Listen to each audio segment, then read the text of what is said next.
Hey everybody, welcome to this Facebook Live. I am here with, I never do it right, Manesh, and we are going to be talking about psychedelics and mental health. I am Tony, I think I said that already. I am the outreach coordinator at AMI-Quebec, and I host these Facebook Live series. If this is your first time tuning in, we have a whole bunch of them in our video section in our Facebook page. Manesh, do you want to introduce yourself and tell us where you're coming at and where you're coming from and what you're bringing to this conversation about psychedelics and mental health? Yeah, for sure. So I'm in the fourth and I guess second last year of my PhD in neuroscience at McGill. Okay. Uh, Originally from Vancouver, did my undergrad at UBC, and then came here. And I research a variety of different things, but mainly I do brain imaging research on related to psychedelic drugs, how they work in the brain. And I collaborate with some leaders in the field, such as Robin Carhart-Harris, who has been really leading psychedelic brain imaging and psychedelic research over the last 10 years. He was in London, now he's in California. So I work very closely with Robin. I know him very well, and also many other researchers. So I'm really in the academic scientific world of psychedelics, and that's kind of Okay. like my home. All right. And then I also do research on other aspects of the brain as well. Okay. Awesome. So before we start really like digging into this, I always ask a weird question. So my question to you is, um, you had to be one animal for the rest of your life. What would it be and why? Dolphin. Dolphin. Everyone says that Yes, one. Why? because oh really? Because this is freedom they have. Yeah. They're able to they're these agile creatures that can move really fast and can really explore the oceans much more than Yeah. any other animal it seems. And they have more complex brains than humans. We don't even understand what's going on with that. They have Yeah. complex social structures and behaviors, and so much we don't know about them and why their brain is so complex and all this kind of thing. So yeah, I think that would be a That's lot of fun. interesting. It's funny because you're bringing it from like your academic studies, right? Where you're like talking about their brains and stuff, and everyone like I was dolphins always mine usually, and it's like oh Oh because yeah, they're free, they can yeah, do around, and like I grew up in near the that's ocean, and part of so it. like they're just like throwing fish around and playing and having a good time. I'm gonna change it. I'm gonna be a whale, a humpback whale, because they're huge and they live forever, and they get to have all the same things as Right, dolphins. They get to jump around and play. Uh, that's right. my answer for today. So let's get right into this. Psychedelics, mushrooms, have been MDMA, ketamine. These have all been in the news lately. Why? Why all of this sudden resurgence and interest in psychedelics? It's due to a variety of reasons, but I think largely because of the promising research that's been coming out. Yeah. Using these drugs combined with psychotherapy to treat different disorders. Mm-hmm. It kind of MDMA is the farthest along, using MDMA for PTSD. Yeah. The short story there is that MDMA seems to allow people to access difficult emotions and memories without it overwhelming them, and allows them to process things they had long been avoiding, Okay. or just because it's too intense. Mm-hmm. So that's MDMA, and then also a lot of excitement around psilocybin, which is a compound that's found in magic mushrooms, Okay. and it seems to, when you combine it with therapy in a particular context, be effective for a whole range of disorders. So there's studies from like top institutions showing it's effective potentially for depression, for OCD, Yeah. for tobacco addiction, for alcoholism, for end of life distress in cancer patients, Okay. and there's stuff coming along for opioid addictions as well. Okay. So there's a lot of research showing promising results that somehow we can go into why and how the experience induced by psilocybin in a particular setting with therapy seems to be very effective for people. Okay. So the key to that, and I have a couple questions that have come in through email, and I'm sure many people are asking this, but the key to this is that it's not just doing these drugs or these mushrooms or taking MDMA and just like hanging out and partying. The key is that it is partnered with guided therapy sessions, and it's like not just like doing it on your own. Yeah, yeah, totally. And I think before we get to that, I think an important distinction is what a psychedelic is, because like Okay. I personally don't view MDMA or ketamine as a psychedelic per se. Interesting. I view, I characterize what's a psychedelic based on how they work in the brain. But Okay. when I say psychedelic, I'm mostly referring to like psilocybin slash magic mushrooms, Yeah. things like mescaline or peyote, Yeah. LSD or Yeah. acid, Yeah. and I guess those are the main ones. Then there's DMT and other ones as well. So Okay. these all work in a very different way in the brain than MDMA or ketamine. Interesting. And so I I didn't think even know that. those are, Yeah, yeah. Okay. Those are classic psychedelics, so they're Yeah. very, very different. So that's what I refer to as a psychedelic. Okay, so So go ahead. Yeah, go ahead. no, I was gonna say, based on what you said before, like you know, uh, the reason psychotherapy is so important for psychedelics, for those drugs, Yeah. is because what those drugs do is they basically amplify your sensitivity to what's going on presently. Okay. Whether it's in your environment, you're able to like really feel into social dynamics and people's emotions, and you're Yeah. very sensitive to that. And then in your internal environment, you're also very sensitive to what you're thinking about and what you're feeling. It can be Okay. amplified. And so Okay. really, if you do it in a party setting, you're going to be pulled into the party vibe, and you're going Yeah. to be in that mindset. You're going to be laughing a lot, having fun. Yeah. That's the positive side of it.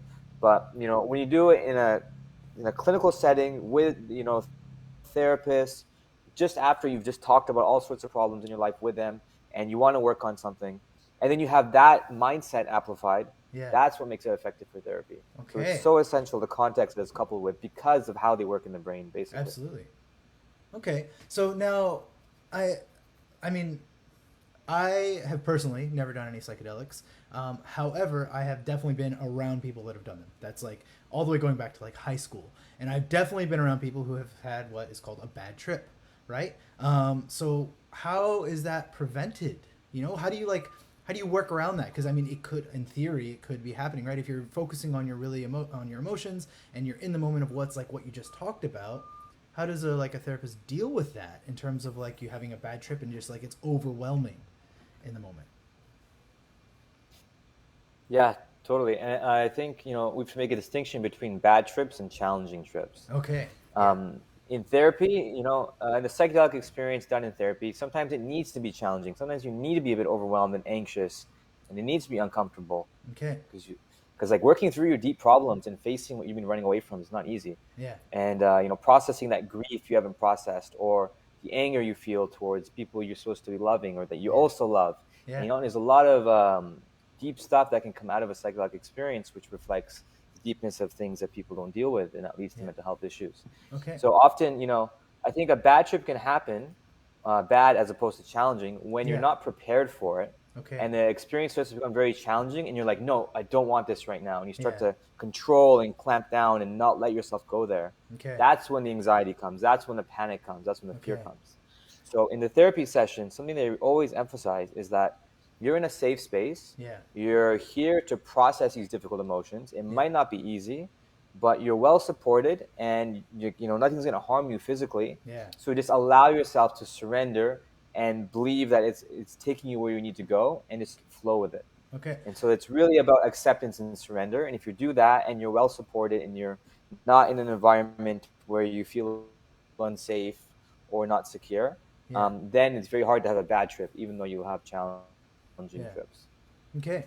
So, I have a question. I have two questions in already. So they're one of them is really related. And this is Gilles is asking, can you inform us of costs and the protocols for accessing the meds and the therapy? So how, because this is like a new thing, how do you even get it? How do you do that? How do you get this to where you're accessing the Yeah. medicine and the doctor at the same time? I don't know if we can talk about costs. Maybe you know a bit about that, but let's talk about the actual accessing it part first. Yeah, so right now, psychedelics like psilocybin, magic mushrooms, LSD, and the ones I've been referring to as psychedelics are not legal. Yeah. Psychiatrists cannot prescribe it. There are research studies, like dozens of them around the world. Even at places like Harvard, UCLA, Yale, a bunch of places in Europe, and it's Yeah. coming up in Canada too. So there's a lot of research going on, but it's not allowed. Like therapists are not allowed to give it legally yet. Okay. We'll see in a few years. Yeah. That said, what is available for people now is ketamine. So Okay. ketamine, we can go into what it is, but it works differently, but it seems to be effective for treating depression in particular. Okay. And also, if you, I believe that therapy is needed for that to make sure it's effective as it can be. Yeah. And so often, it'll cost upwards of around $1,000 a session, probably, Okay. to do a session of ketamine therapy, which is about, let's say that would involve maybe 2 hours of therapist time and about an hour and a half experience under ketamine. Okay. It'd be $1,000 a session, and Okay. it really depends where you go. It could be anywhere from 800 to higher, a Yeah. session. So the Okay. stuff will be expensive initially, but there's a lot of effort to make things covered by insurance. And Yeah. when psilocybin and things become available, there will be a lot of push for insurance and ways for making it accessible. Okay. So there is on So yeah, the. the added therapy part. Go ahead. Yeah. Sorry. I was gonna say the added therapy part does make it more expensive because you Yeah. need a lot of. You can't just give somebody mushrooms and have them go hang out by themselves. Like Yeah. usually have one or two therapists there for a full 8 hours, and 8 hours of therapy time. That's a lot of Yeah. hours. It's already the therapist charge like 120 to 200 an hour already. Yeah. So yeah. Okay. So then so right now ketamine's the only legal thing. So psilocybin and mushrooms isn't an option that people have right now with therapy at the moment. It's not except for one thing that was recently kind of opened up in January, Okay. which is it's opened up by Health Canada, which is the Canadian agency that regulates drugs and all sorts of things. Yeah. And so they introduced something called, well, it's been around for a while, but they have this thing called the Special Access Program, Okay. SAP, Yeah. which they opened up to restricted drugs in I think January 5th of this year. Okay. So now, on a case by case basis, a doctor can submit an application to Health Canada saying, I have this patient. I believe they're suitable for psilocybin therapy, for Okay. psychedelic or magic mushroom therapy. Um, you know, and then make an argument, and then they can accept or not accept it. Okay. And usually, the people who will get accepted are people who have a terminal illness, like they're going to die soon, and they have depression, anxiety, and they want to help cope with that Mm-hmm. before they die. Or there's somebody who has tried 3 to 5 antidepressants, Yeah. tried all sorts of therapy, has had depression for like 10 years and just can't do anything Okay. about it. Then they might allow access for that too. Okay. And actually, in Quebec, I think last month, a person, a man, I believe, with colon cancer, who's Yeah. didn't have much longer, the government accepted for him to get psilocybin assisted therapy. So there was a Okay. Quebec man that got legal access to this most recently as well. Okay. So that there is definitely like they're loosening up a little bit in terms of like allowing it and making it more accessible. And I think it's probably like, dipping their toes in the water before they just let it just be completely accessible to more people. And it's going to be a slow process. Yes, definitely, because the studies needed are very expensive and require hundreds of people, and Yeah. so yeah, I would say I would estimate in maybe anywhere from 3 to 5 years, psilocybin will be more widely accessible Okay. for people to get prescribed psychedelic therapy by either their GP, their doctor, or psychiatrist. Yeah. Okay. I mean, also there is also the training that the therapists need to undergo to be able to guide and help people through these processes, right? So this is because this is new. You don't have people who are just like, all right, cool, now it's legal, now I can just do it. Like we have to have people who are trained to be able to actually be on the other side of that, not the receiving, but the giving side of the process as well. So, Yeah, so I there's a have. lot of trainings these days coming out. There's a few. Okay. Mhm. Yeah, yeah. Sorry. Yeah, There's a go ahead, really Tony. bad lag here. um, all right. So I have another question from Karin. It says, if you have GAD or panic attacks, would this still be recommended? So, in a therapeutic context with a therapist, Yeah. yes, because actually there's evidence that it can maybe help treat generalized anxiety disorder Okay. and treat anxiety. And there have been studies that found, that anxiety is reduced after an experience. There's multiple studies that have found that. But Okay. again, this is in a controlled context with therapists who Exactly. are trained Yeah. and not by yourself. That's a really important thing here. Yeah. Absolutely. I think the key takeaway from all of this discussion is that everyone should be aware is that we are definitely saying that this is not just doing mushrooms or ketamine by yourself. This is like part of a process. So Jacqueline, thank you. I just see that you left a comment saying you sent some questions by email. I'm gonna definitely cover those in a second here. I'm gonna answer the questions that are on the screen just because it'll be up on the screen. So here's one, and this one actually did come in email. Another similar question came through email. So everything I read seems to warn people who have various degrees of schizophrenia not to use it. Yet it's touted for helping overcome the negative effects of so many other disorders. Why is there a contradiction here with schizophrenia and psychedelics? Totally, this is a really good question. So, I mean, partially it comes down to how these drugs work, and to put it very briefly and simplify, of course, the idea is that it makes our brain kind of, for the duration of the experience, it makes us more flexible and less constrained in our thinking and our way of relating to the world. Yeah. It injects a little bit of chaos, so you're able to escape your usual patterns and the ruts you get into mentally, and then see things from a new perspective. Yeah. The thing with people who have a kind of existing disposition for schizophrenia or psychosis, they can already be a bit unstable sometimes mentally. And what psychedelics can do is they'll like shift you into this more slightly chaotic state, and then you might just kind of continue with that momentum and go into something we would call like a psychotic state, Yeah. where a thought is disordered. We change our relationship to our kind of our thoughts and our surroundings, and might go into delusional thinking and this kind of stuff. So in somebody, there is potential if you take especially larger doses, and they use pretty large doses in the research, Okay. in larger doses to make you to destabilize you. Um, there is no evidence that it can make somebody who doesn't have any disposition for Yeah. a schizophrenia or psychosis have that illness. Like it can't cause schizophrenia. There's no evidence for that. Yeah. But if you're already going to get it or it's in your family, then you have to be very, very careful. Yeah. Um, and yeah, I'll leave it at that. Yeah, Yeah. I think that it's a similar link to like that I've read so far is that marijuana has that same link for adolescence and schizophrenia, right? It's not that it can cause schizophrenia; it's that it can have whatever's already pre-existing potentially show signs or exacerbate whatever's already there. So it's a similar link, is my understanding. Yeah, yeah. Okay. I have another question here. You briefly mentioned that you don't consider MDMA a psychedelic. So does it fit into this discussion? How does it fit into this discussion, or does it not? Is it not really relevant in our terms of our discussion in terms of psychedelics and mental health? Yeah, yeah. So I think it fits into the discussion in that it's another drug that is combined with psychotherapy to be effective. Okay. Um, and MDMA does a lot. It has a very complex way of affecting the brain, Okay. but within that hit the similar receptor, but it also does a whole bunch of other things which make it distinct. Okay. And what MDMA, does is it's more of it works emotionally. It allows us to be in this kind of euphoric or stable and grounded state, so that we're able to access difficult and traumatic memories and process them without being overwhelmed.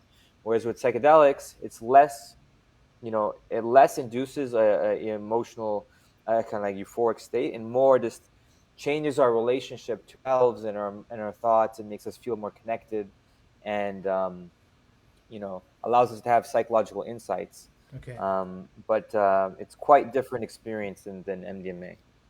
Okay. So you're talking about just two very. One is more emotional, and one is more like insightful. I guess you could say more like just like looking in. Kind of, yeah. I mean, Yeah. psychedelics are also very emotional, but Yeah. like yeah, they are quite different though at the same time. But I think the fact that we call MDMA a psychedelic is because we just don't have better terminology in this Okay. field, because like these drugs have not been studied for so long, and we really don't have the right nuance in our terminology. But a lot of researchers do call MDMA an intactogen, so Okay. intact or gin, which means it's kind of like coming into touch with yourself. You could say it's creating a sense of intact is like coming from like tactile touch. Yeah. Ogen, like Genesis, creating a sense of touch or connection in a sense. Okay. Um, so that's how MDMA is described. Yeah. Okay, so I have a couple questions that came in. I have one more from Colleen, but I'm gonna answer the questions that came in through email because I think they're kind of related to this, and then we'll get into the next question here that's in the comments here. Thank you everyone for submitting questions. I think this is great. You guys are asking really great questions. So if you've got more questions, put them in the comments, and we'll try to get to as many as we can. So one that came through email is a few different questions here. So is it possible that psilocybin consumption leads to depression instead of improving depression symptoms? Right. This comes back to what we're talking about on the context that you do it in. Yeah. Let's say you're suffering from depression, and then you're hanging out with a negative crowd, a bunch of people who are also maybe negative and nihilistic and Yeah. pessimistic, and you do some mushrooms with them, you're probably going to get sucked into that energy and go deeper into your depression. Okay. But if you do it in a context where you're with therapists or even close friends, people who are there to support you, want the best in you Yeah. from you, and are helping you heal and helping you kind of grow in yourself and be more positive or whatever it is, then it's going to pull you in a positive direction. Yeah. So this is why it's never the psychedelic alone. That psychedelic alone is kind of neutral, but it provides a possibility for some degree of transformation, which can be positive or negative transformation Yeah. depending on the context you do it in. Yeah. So one thing you brought up a really good point, and we have been stressing this entire time. Um, make sure you're working with a therapist, and this is like it works in conjunction with therapy. But you brought up a really good situation that many people find themselves in.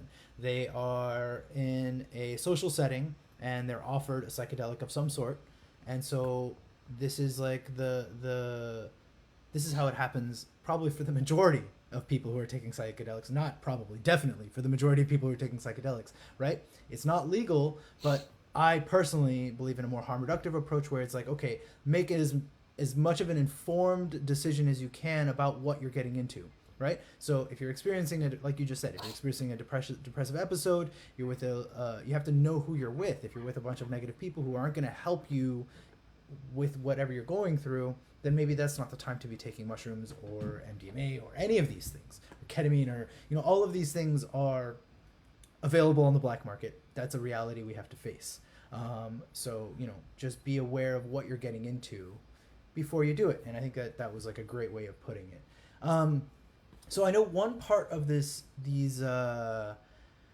treatments, and this is actually, here, this is a question that just came up, and I was going to ask about it because it was in the email too, which is, one was asking, how can microdosing be beneficial for mental health? And then Glynis is asking here, is there an difference between the impact of a psychedelic experience dose and a microdose, other than slower, more gradual results? And I think that's an interesting part, because I don't know that it's actually slower, more gradual when we're talking about microdosing versus just a psychedelic experience. So let's kind of like define that a little bit and talk about that. Yeah, for sure. So, a microdose is usually taking a very small amount, like a tenth of a gram of mushrooms. So, like anywhere from 10 to 20, maybe 30 times less than you would take usually. Mm-hmm. And it's a very subtle experience. Usually, you can just do it and go about your day, go to work, do your thing. And the idea is that in a subtle way, it improves your mood, maybe improves your attention a little bit, maybe makes you more creative. And has these subtle effects without perturbing your ability to function. Yeah. And in this case, you don't do it with a therapist. Again, you just take it in the morning and do your day like normal. Yeah.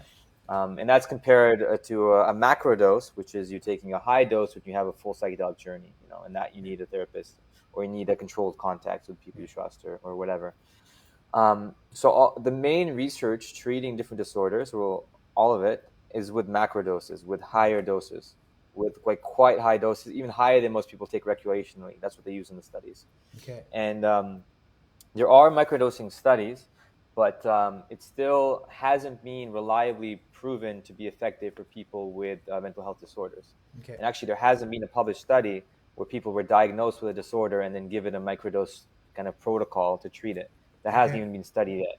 It's ongoing, but there's no results that have shown that yet. There are survey studies and stuff. That's all we have. Yeah. And so I personally, it's an open question whether microdosing a psychedelic even does help.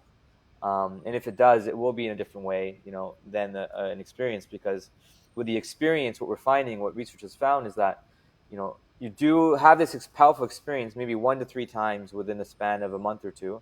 Yeah. People seem to have reductions in their symptoms at 6 months or a year later. Okay. And so it's really a steep decrease right away, and then maybe it'll go up a little bit over time and then stabilize at a lower point, usually for most people, not everybody. Okay. With microdosing, it's a very different, paradigm where you're expected to take it a few days a week, indefinitely, to manage symptoms and maybe have some insight.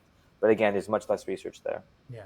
So this is just a follow up to that. Is there like a trusted resource to know when these studies are published, or like, you know, the average layperson usually, like, I know I have some, you know, research training and like have done research methods classes and stuff like that and have done some research, but some of these things are impossible to understand without being in the field.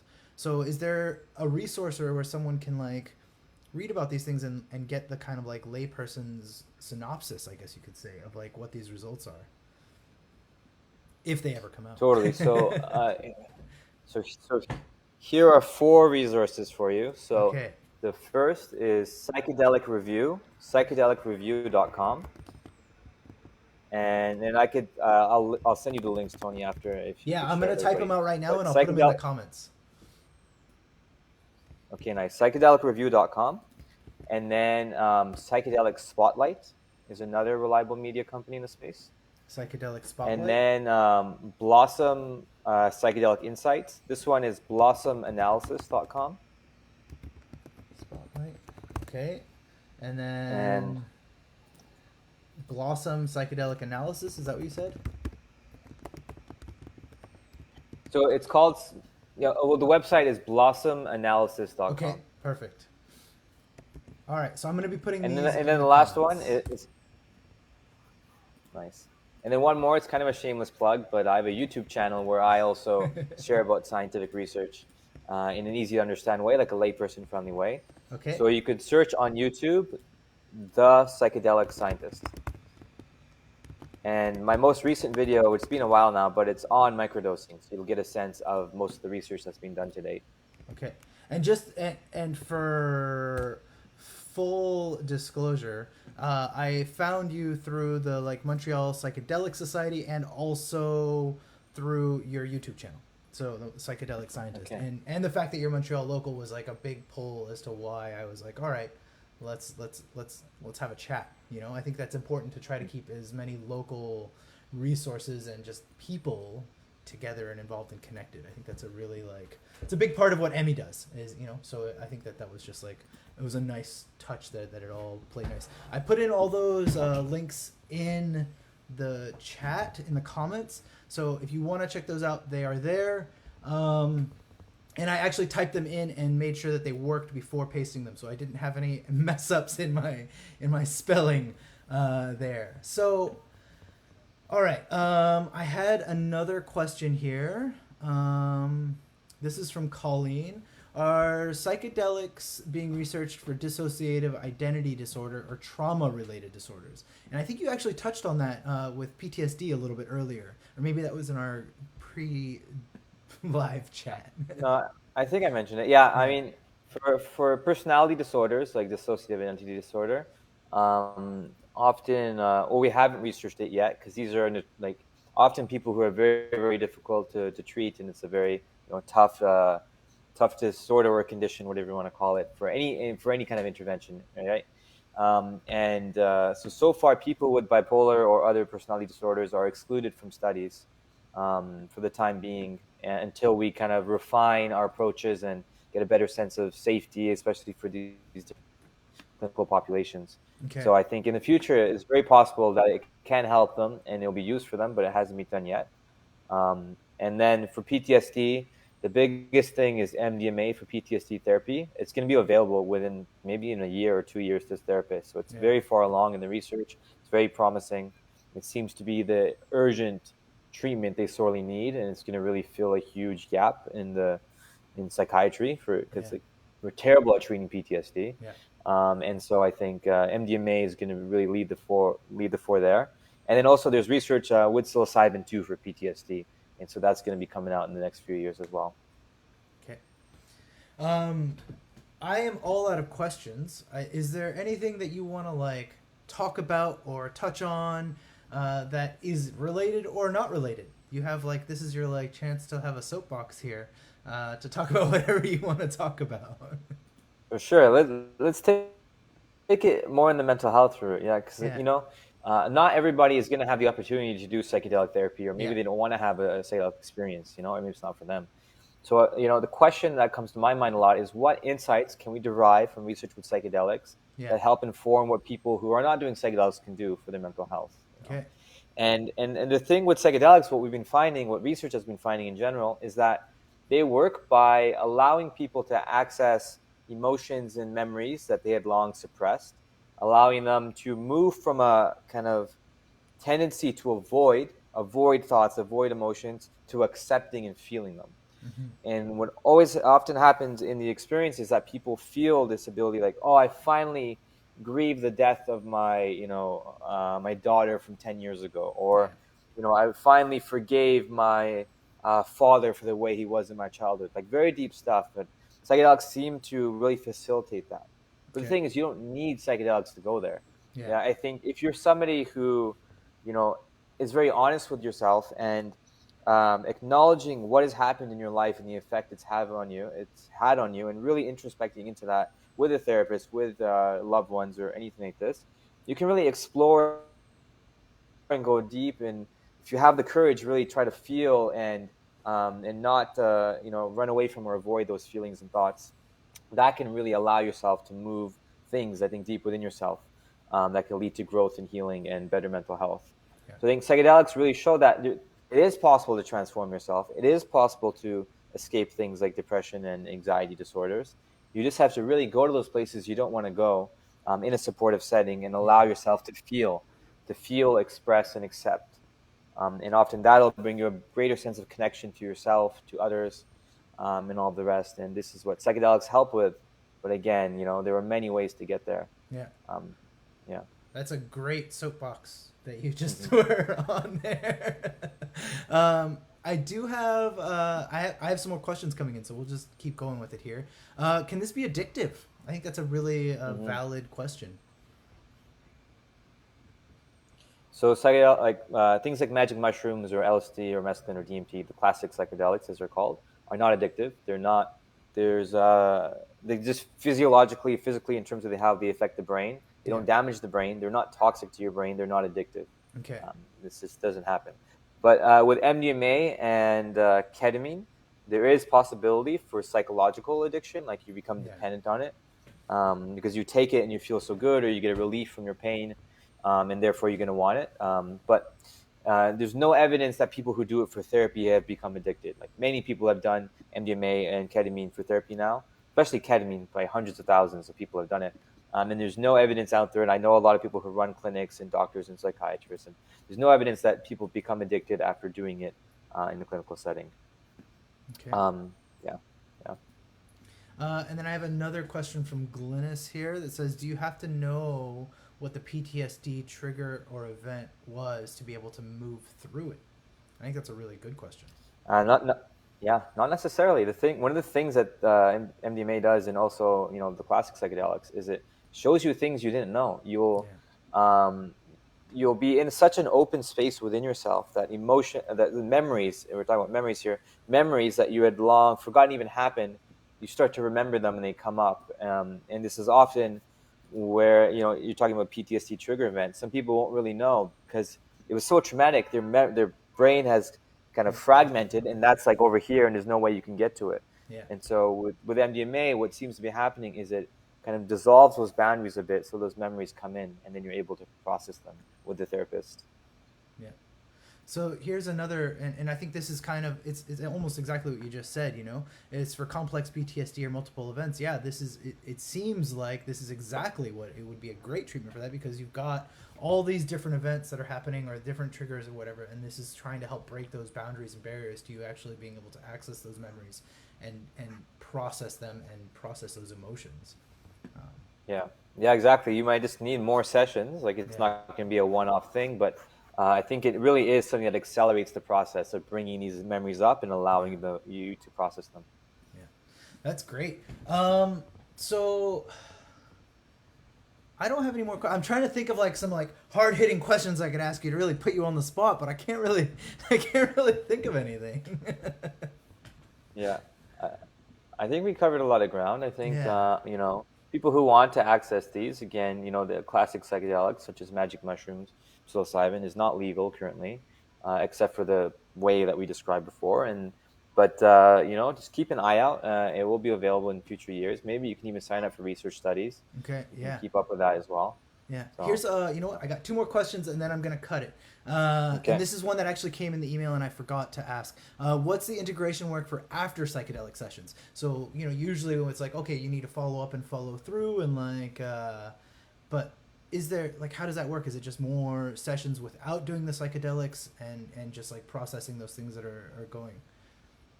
Yeah, it comes down to what you want out of it, because you can have an experience and you have insights into your life, and you realize how you're not showing up in your relationships the way you want to show up, or you're neglecting certain things, or you're not taking care of yourself.